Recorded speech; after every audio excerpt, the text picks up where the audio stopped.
Di sini saya akan memaparkan sedikit tentang definisi, kriteria, dan konsep UMKM. Nah, pada Undang-Undang Nomor 20 Tahun 2008, definisi UMKM dipaparkan yaitu 1.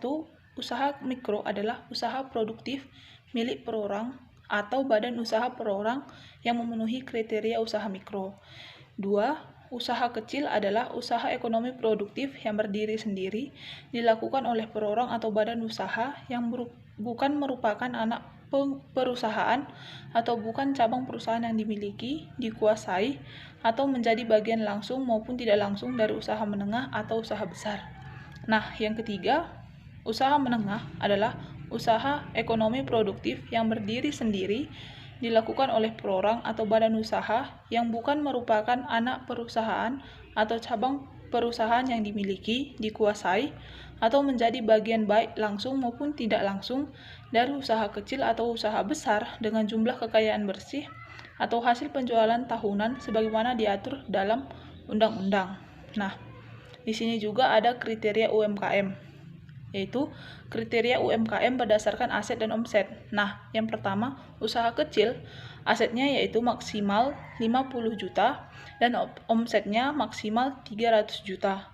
Usaha kecil yaitu 50 sampai 500 juta, sedangkan omsetnya yaitu 300 sampai 2,5 miliar.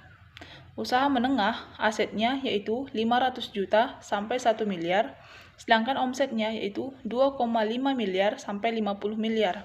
Sedangkan kalau kriteria UMKM berdasarkan jumlah tenaga kerja, usaha mikro, jumlah tenaga kerjanya itu kurang dari 4 orang, sedangkan usaha kecil, jumlah tenaga kerjanya itu 5 sampai 19 orang, sedangkan usaha menengah yaitu 20 sampai 99 orang.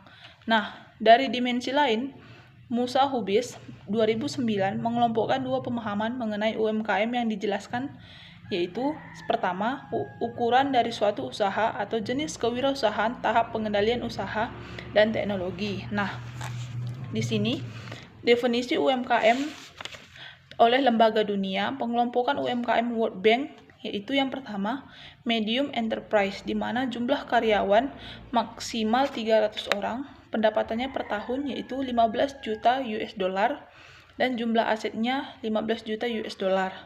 Kedua, small enterprise, yaitu jumlah karyawannya tidak lebih dari 30 orang, pendapatan per tahun tidak lebih dari 3 juta US dollar, dan jumlah aset tidak lebih dari 3 juta US dollar. Yang ketiga, micro enterprise, yaitu jumlah karyawan tidak lebih dari 10 orang, pendapatannya per tahun tak lebih dari 100.000 US dollar, jumlah asetnya tidak lebih dari 100.000 US dollar. Nah, di sini juga ada beberapa negara yang mengemukakan definisi UMKM seperti negara Singapura, Malaysia, Jepang, Korea Selatan, dan Australia. Nah, selanjutnya di sini ciri-ciri UMKM. Yang pertama, ciri-ciri UMKM usaha mikro.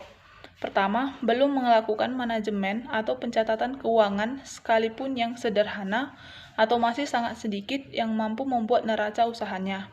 Yang kedua, umumnya tidak memiliki izin usaha atau persyaratan legalitas termasuk NPWP. Yang ketiga, pada umumnya tidak atau belum mengenal perbankan. Yang keempat, tenaga kerja atau karyawan yang dimiliki pada umumnya tidak lebih dari 4 orang. Usaha kecil yaitu SDM sudah lebih maju dengan rata-rata pendidikan SMA. Yang kedua, pada umumnya sudah memiliki izin usaha. Yang ketiga, tenaga kerja karyawan 5-19 orang. Yang keempat, pada umumnya sudah melakukan pembukuan atau manajemen keuangan. Nah, ciri-ciri UMKM usaha menengah yaitu sudah sering bermitra dan memanfaatkan pendanaan yang ada di bank. Selanjutnya, sudah memiliki segala persyaratan legalitas. Selanjutnya, kualitas SDM meningkat. Selanjutnya, telah melakukan pengaturan atau pengelolaan dan menjadi anggota organisasi perburuhan. Nah, dalam kriteria kewirausahaan, UMKM dapat dibagi menjadi 4, yaitu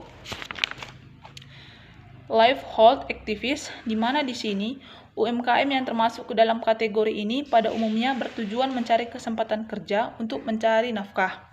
Yang kedua, micro enterprise, di mana di sini UMKM ini biasanya berupa pengrajin dan tidak memiliki sifat kewirausahaan. Yang ketiga, small dynamic enterprise, di mana di sini pelaku UMKM jenis ini biasanya memiliki jiwa kewirausahaan. Nah, keempat, fast moving enterprise, di mana di sini pelaku UMKM jenis ini memiliki jiwa kewirausahaan yang sebenarnya. Nah, alasan penting memberdayakan UMKM ini yaitu untuk mengetas kemiskinan, di mana kemiskinan adalah ketidakmampuan untuk memperoleh standar hidup minimal. Kemiskinan juga dapat dikatakan minimnya pendapatan dan harta, kelemahan fisik, isolasi, kerapuhan, dan ketidakberdayaan. Nah, kemiskinan disebabkan oleh banyak faktor seperti faktor sosial budaya, pendidikan, kesehatan, teknologi, dan ekologi.